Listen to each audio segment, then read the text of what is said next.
But anyway, what I'll do, I'll just show you my setup just now. As you can see, there's no need for a tarp up today, but I just wanted to get a feel for it again, and this is just me practicing and getting ready to decide what's the best stuff to take on a wild camp, or the West Highland way especially, and trial and error.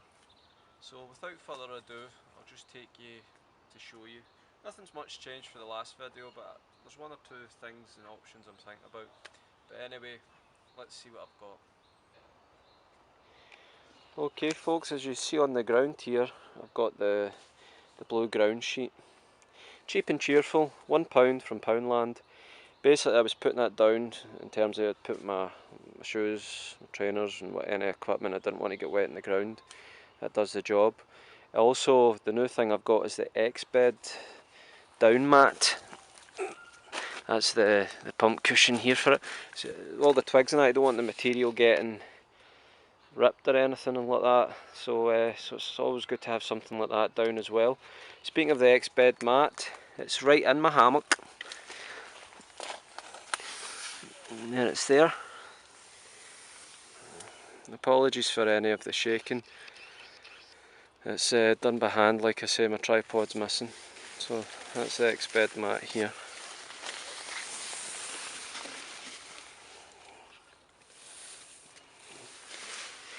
I did try, based on seeing following other videos, I did try and put the down mat under in the extra bit we've got here. This is the DD Travel bivy hammock, but when I put it in the underlayer through between the velcro, it was folding over and I wasn't really comfortable getting in on top of it.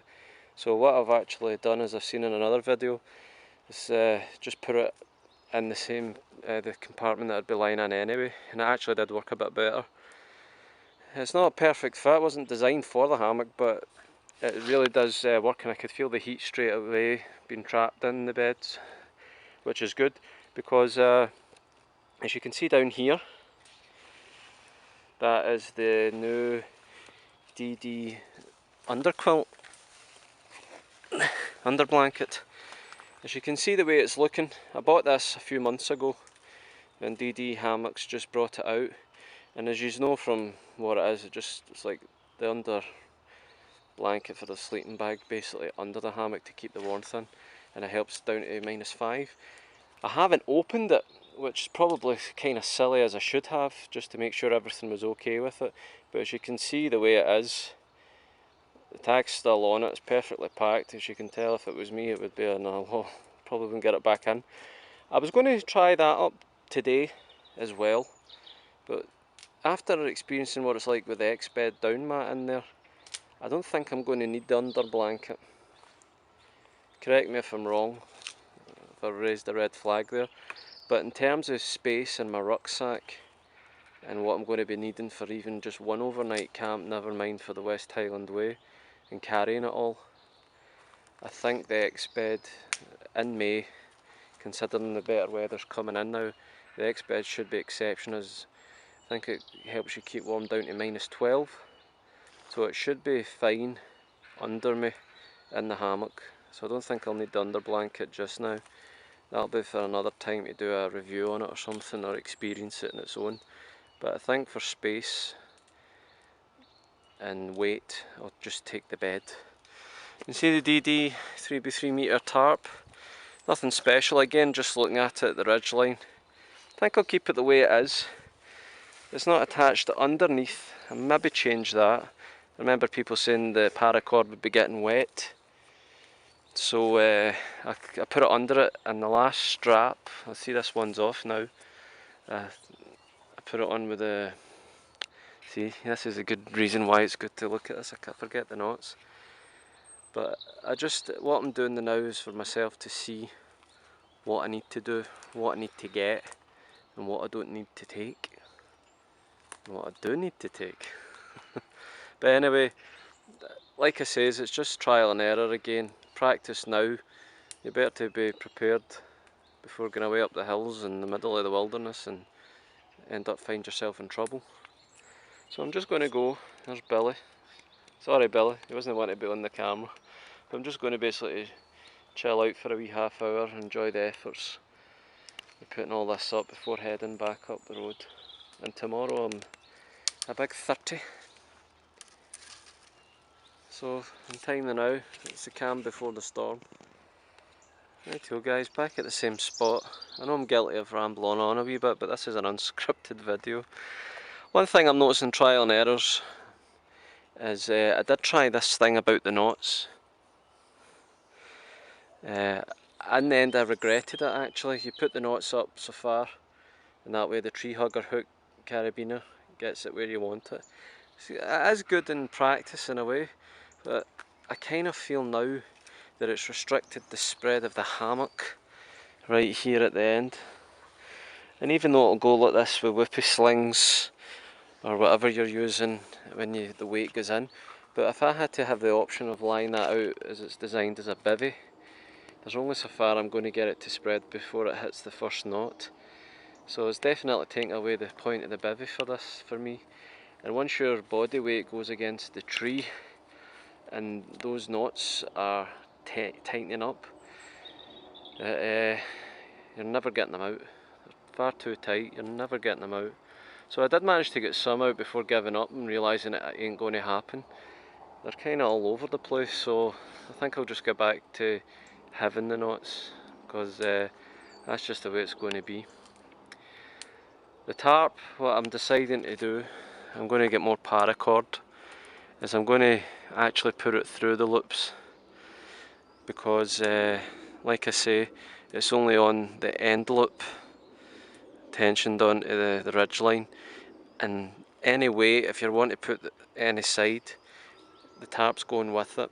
So it's very unstable in terms of wanting an A-frame or just the way it is now. It's not in centre or nothing. So I think I'll be using the loops as it's designed. I'm going to show you now the exped. I've got it blown up, but I want to talk about that just now.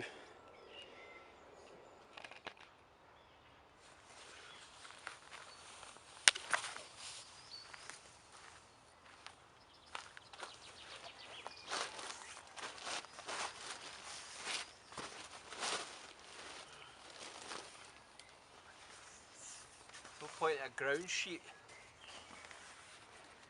is trying to get the material ripped, but that doesn't seem to be happening.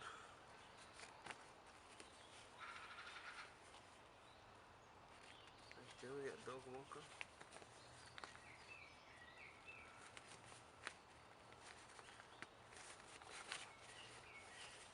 I don't need to do the great in terms of review, but the mini pump that comes with the exped, simple standard clip on, and the thing is the air goes in, you press it, goes into this. The thing is, it's as if you're doing CPR and you're going to be there spending a lot of time trying to get this up. What I've just realised today, that using that principle of air going in and not coming out, is you take your breath. Now a lot of people think you're going to be tired as well, but I've noticed the fact that when I'm squeezing, when I'm blowing in and squeezing, the air still isn't coming out, it's going straight into the bed, and it actually gets up much quicker, and I don't feel as tired actually with blowing into it as I do with the 5 to 10 minutes constant doing this with a little air going in at a time. So that definitely works. The Sinmat 7 I found after buying this, and with the airbag that would be exceptional. I don't know if it fits with this or not, but I'm glad I've got this anyway. In terms of taking the air out, as you know, it's trapped in with the valve. It's just a finger on it and it keeps coming out. The other thing I saw in a video, I don't think I've anything here worth risking with, but as soon as the valve self-closes, self-seals, it's away. If you get something to keep it open, once pressed down and it stays in place, you can just let it go and all the air is still going to be coming out. I'm just cautious of the grounds here with all the twigs and whatever. Just be careful I don't pierce it. But that's that works for me so far. Hopefully it's helpful for anybody else that's wanting to know. Rightio, after seeing the exped, this is it rolled down. Probably a little bit of air still in it, but this is the whole point of today. How much I need to practice. It's been probably about 10 months of inactivity. And as I was saying about keeping something inside it, like a key or a twig maybe at your own risk, in order for the self-sealing valve to remain open in order to push the air out. There is something attached to it for that purpose. So it's the point of trial and error. I'd rather do it here than up in Monroe or in the middle of nowhere in Scotland in the West Highland way. So it's essential to practice at your comfort near home, as I'm doing today. And I think what I'm going to do, I've took the mental notes of what it is in terms of my knots, in terms of how I'm doing my ridge line with the hammock. I'm taking my exped rather than the under blanket. The option of taking my tent will be the next video. It'll be my Van Gogh Banshee 200. So I'll do a next video. It's going to be on the trial and error with the tent, and then I'll decide after some feedback, hopefully, the fellow campers that are joining us on the West Highland way, and then I'll do a video of my kit that I'm planning on taking.